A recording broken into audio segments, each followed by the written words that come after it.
Hicham El David Rudisha should not be alive. A plane falls out of the sky. Twisted metal. Fire. Silence. He walks away. Months later, a car flips violently on a dark road. Glass shatters. Steel crushes inward. Again, he survives. 2 accidents. 2 moments that should have ended everything, but neither of them destroyed his career, because by the time those crashes happened, his life was already falling apart. Injuries had taken his body, alcohol had taken his discipline, and the man who once controlled every step on the track could no longer control anything off it. This is not the story of bad luck. This is the story of how a world-class athlete lost himself, long before he almost lost his life. December, early morning. A small aircraft flying low over rural land. Unstable. Struggling. Inside, Hicham El David Rudisha, one of the fastest 800-meter runners alive. The plane suddenly drops. Metal twists. Wings snap. The ground rushes closer. Impact. Silence. For a moment, it should have been over. But somehow, he survived. No headlines could fully capture the moment. Not the fear. Not the randomness. A world-class athlete reduced to pure chance. Alive when he shouldn't have been. And yet, that was not the moment that defined his downfall. Because long before the crash, something inside him had already started to break. Hicham El David Rudisha was born into a world where running was more than sport. It was identity. It was legacy. It was expectation. From a young age, his talent was obvious. Not just speed, but control. The kind of control that separates good runners from great ones. He didn't fight the race. He shaped it. By his early years in professional athletics, he was already doing what most runners never could. Winning. Not just races, but respect. Coaches saw something rare. A runner who could lead from the front, who didn't need to hide behind others, who didn't fear pressure. And when he hit his peak, he didn't just win. He dominated. Every stride looked calculated. Every move looked inevitable. This was not a career that looked fragile. This was a career that looked unstoppable. At his best, Rudisha made running look simple. Too simple. The 800 meters is one of the most brutal races in athletics. It demands both speed and endurance, explosiveness and patience. Most runners suffer visibly. He didn't. He controlled the pace. He broke his rivals early. He finished with authority. But perfection can be misleading, because what people saw on the track was not what was happening off it. Behind the scenes, pressure was building. Expectations, repetition, the constant demand to stay at the top, and then came the injuries. At first, small, then recurring, then unavoidable. In a sport where rhythm is everything, injury destroys more than the body. It destroys confidence. It interrupts identity, and for Rudisha, it started something far more dangerous than physical decline. It started a loss of direction. Injury forces athletes into silence. No races, no crowds, no validation, just recovery. For some, it becomes motivation. For others, it becomes something darker. Rudisha was not used to waiting, not used to being still, not used to losing control, and slowly, that frustration turned inward. Training became inconsistent. Recovery lost discipline. And then came the rumors. Late nights, alcohol. At first, it was dismissed.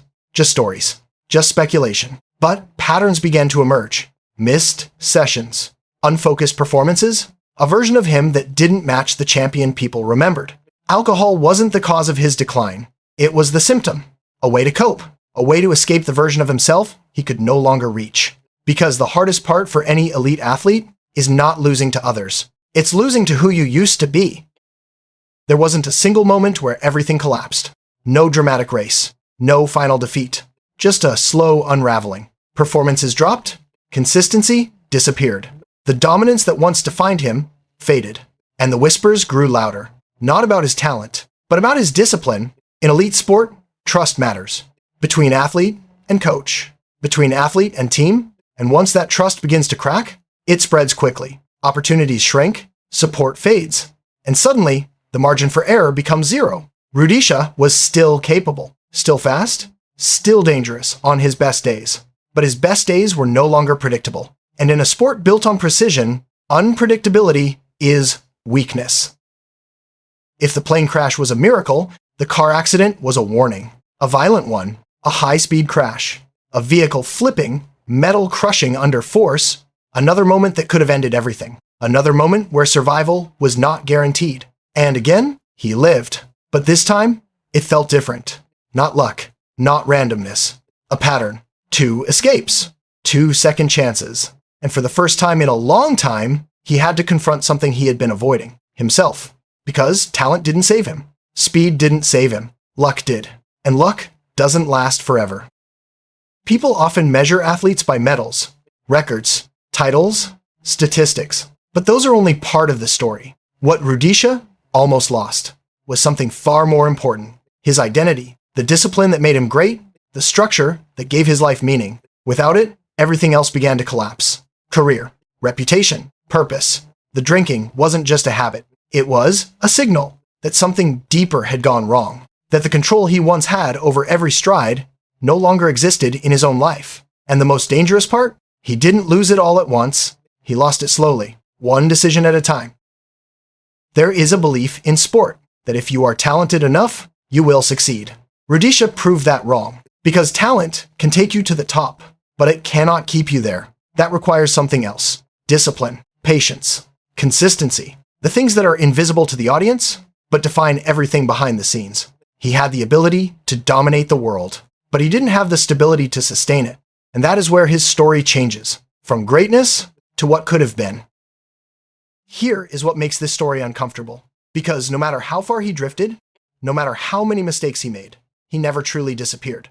There were still moments, not full comebacks, not dominant performances, but flashes, a stride that looked familiar, a race where, for a few seconds, everything aligned again. A reminder of the athlete the world once believed was unstoppable. And that is what made it harder to watch, because the talent was still there, buried, but not gone, waiting, not for time, not for luck, but for control. The same control that once allowed him to dictate races from the front, to break his opponents before they even realized what was happening. That version of him still existed, but it came and went without warning. One day, sharp. The next, completely absent.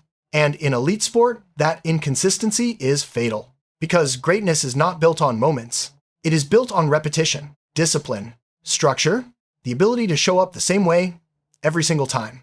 And that was the part he could no longer hold on to. Not because he forgot how to run, but because he lost the system that made his running matter. The injuries took his rhythm. The drinking took his clarity. And slowly, the gap between who he was and who he could still be kept growing. Until those brief flashes stopped feeling like hope and started feeling like reminders. Reminders of a version of himself that he was no longer able to sustain. Because in the end, talent doesn't disappear. It waits. But without discipline, it has nowhere to go. This is not a story about failure in the traditional sense.